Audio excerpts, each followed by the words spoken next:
नमस्कार। देश प्रदेश में आप सभी का स्वागत है। मैं हूं आपके साथ फाने देवांगन। बुलेटिन की शुरुआत करते हैं इस वक्त की बड़ी खबर से। उप मुख्यमंत्री अरुण साव का आज बिलासपुर दौरा है। शाम 6 बजे परशुराम जयंती शोभा यात्रा में शामिल होंगे। बता दें कि शाम 7 बजे बिलासपुर के लिए रवाना होंगे। इस वक्त की बड़ी खबर आपको बता रहे हैं। उप मुख्यमंत्री बिलासपुर का आज उनका दौरा है। आपको बता दें परशुराम जयंती की शोभा यात्रा में शामिल होंगे उप मुख्यमंत्री अरुण साव। शाम 7 बजे बिलासपुर से रायपुर लौटेंगे। इस वक्त की बड़ी खबर आपको बता रहे हैं। उप मुख्यमंत्री का बिलासपुर दौरा है। परशुराम जयंती की शोभा यात्रा में वो शामिल होंगे। शाम 7 बजे बिलासपुर से रायपुर लौटेंगे। इस वक्त की बड़ी खबर आपको बता रहे हैं। उप मुख्यमंत्री का बिलासपुर दौरा है। परशुराम जयंती की शोभा यात्रा में वो शामिल होंगे। शाम 7 बजे बिलासपुर से रायपुर लौटेंगे। एक्शन मोड में पूर्व सीएम भूपेश बघेल। बता दें कि भूपेश बघेल ने संभाली है रायबरेली की कमान। 8 ब्लॉक में आज प्रचार करने वाले हैं। वहीं कांग्रेस नेता राहुल गांधी के पक्ष में प्रचार करेंगे। रायबरेली चुनाव के ऑब्जर्वर हैं भूपेश बघेल। इस वक्त की बड़ी खबर आपको बता रहे हैं। 8 ब्लॉक में आज प्रचार करने वाले हैं पूर्व सीएम भूपेश बघेल। आपको बता दें कांग्रेस नेता राहुल गांधी के पक्ष में आज प्रचार करने वाले हैं। रायबरेली चुनाव के ऑब्जर्वर हैं भूपेश बघेल।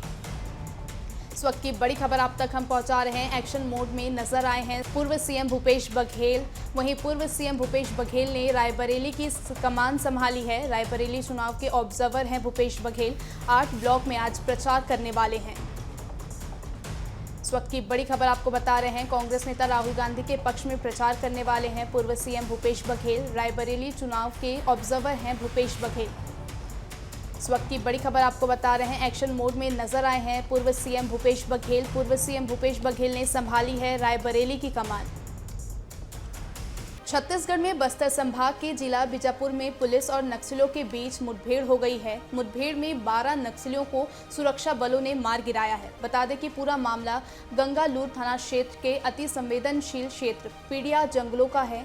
सुरक्षा बलों की संयुक्त कार्रवाई में बीजापुर, दंतेवाड़ा और सुकमा से डीआरजी, एसटीएफ, कोबरा और सीआरपीएफ के शामिल जवान थे। बता दें कि मुठभेड़ में डीआरजी और एसटीएफ के घायल 2 जवानों को एयरलिफ्ट से इलाज के लिए ले जाया गया है। वहीं बीजापुर एसपी जितेंद्र यादव ने घटना की जानकारी दी है। बस्तर के जगदलपुर में शुक्रवार को देर शाम को भगवान परशुराम जयंती के उपलक्ष्य में सर्व ब्राह्मण समाज द्वारा शोभा यात्रा निकाली गई, जिसमें महिलाओं ने भजन कीर्तन के साथ शोभायामान बनाया। वहीं युवा वर्ग भी उत्साह के साथ इस भक्तिमय वातावरण में मौजूद रहे। यह कार्यक्रम जगदलपुर के मां दंतेश्वरी मंदिर में किया गया।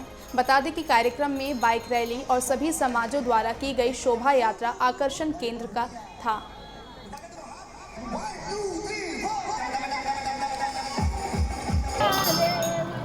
सभी ब्राह्मण जन मिलकर सहयोग कर भगवान परशुराम का जन्मोत्सव बड़े हर्षोल्लास के साथ मना रहे हैं।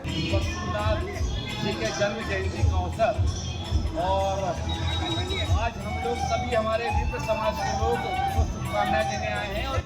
दिल्ली के सीएम अरविंद केजरीवाल की रिहाई सुनते ही आप पार्टी में जश्न का माहौल है। वहीं इसी बीच दिल्ली सरकार की मंत्री गोपाल राय ने धन्यवाद कहा है। उन्होंने कहा है कि हम पूरी दिल्ली और पूरे देश के लोगों को पार्टी की ओर से सर्वोच्च न्यायालय का धन्यवाद करते हैं। उन्होंने अरविंद केजरीवाल को अंतरिम जमानत देकर इस तानाशाही के अंधकार युग में एक रोशनी जलाई है। हम पूरी दिल्ली के लोगों की तरफ से, देश के संविधान प्रेमियों की तरफ से, पूरी पार्टी की तरफ से सर्वोच्च न्यायालय का धन्यवाद करना चाहते हैं कि उन्होंने इस तानाशाही के अंधकार युग में दिल्ली के मुख्यमंत्री अरविंद केजरीवाल को अंतरिम बेल दे करके एक उजाले की रोशनी जलाई है। अरविंद केजरीवाल को 1 जून तक अंतरिम जमानत दिए जाने पर शिवसेना नेता संजय निपुरम का बयान सामने आया है। संजय निपुरम ने कहा है कि जेल या जमानत के बजाय पहले उन्हें सीएम पद से हटाया जाना चाहिए। कोई आरोपी जेल से सरकार कैसे चला सकता है? केजरीवाल को जेल या बेल के बजाय सबसे पहले उससे मुख्यमंत्री पद से हटाना चाहिए। वो हजारों करोड़ रुपए के शराब घोटाले के अभियुक्त है और वो अभियुक्त अब तक जेल में था और आगे भी 1 जून के बाद उसको जेल में जाना पड़ेगा। तो जेल में जो अभियुक्त है वो सरकार कैसे चला सकता है? ये एक बड़ा प्रश्न है। गाजियाबाद में पूर्व कांग्रेस नेता आचार्य प्रमोद कृष्णम ने कांग्रेस नेता मणिशंकर अय्यर के बयान पर पलटवार किया है। उन्होंने कहा है कि मणिशंकर अय्यर उस भारत को डराना चाहते हैं जिस भारत का नेतृत्व एक निडर और निर्भीक नेता नरेंद्र मोदी कर रहे हैं। अब भारत दुनिया में किसी से नहीं डरेगा। मैं मणिशंकर अय्यर को सलाह देता हूं कि यह बात राहुल गांधी को समझाएं। भारत के पीएम मोदी है, वह पाकिस्तान तो क्या पाकिस्तान के बाप से भी नहीं डरता। देखिए, मणिशंकर अय्यर देश को डराना चाहते हैं, भारत को डराना चाहते हैं, उस भारत को डराना चाहते हैं जिसका नेतृत्व एक निडर और निर्भीक नेता नरेंद्र मोदी जी के हाथ में है। अब भारत दुनिया में किसी से नहीं डरेगा। मणिशंकर अय्यर जी को मैं एक सलाह देना चाहता हूं कि वो ये बात राहुल जी को समझाएं। हो सकता है उन पर कुछ असर हो जाए, लेकिन जिस भारत का प्रधानमंत्री नरेंद्र मोदी है, ये भारत अब पाकिस्तान की बात छोड़ो, पाकिस्तान के बाप से नहीं डरता। उत्तराखंड के सीएम पुष्कर सिंह धामी सीतापुर पहुंचे हुए थे, जहां उन्होंने जनसभा को संबोधित करते हुए कहा कि यहाँ जितने भी अन्य पिछड़े वर्ग के लोग हैं उनसे मैं कहना चाहता हूँ कि यहाँ समाजवादी पार्टी और बहुजन समाज पार्टी जो कांग्रेस पार्टी की सहयोगी है, वो जातिवाद के नाम पर आपसे वोट लेना चाहती है। वो जीतने के लिए नहीं, सिर्फ अपना अस्तित्व बचाने के लिए वोट लेना चाहते हैं। जितने भी अन्य पिछड़ा वर्ग के लोग हैं उन सबसे मैं कहना चाहता हूं कि आपको कांग्रेस के साथ ही जो समाजवादी पार्टी और बहुजन समाज पार्टी है, जो आज जातिवाद के नाम पर हमारे यहाँ पर कुछ वोट लेना चाहते हैं, वो जीतने के लिए वोट नहीं लेना चाहते हैं। भाइयों बहनों, केवल अपना अस्तित्व बचाने के लिए वोट लेना चाहते हैं, क्योंकि पता है कि सरकार किसकी बनने वाली है।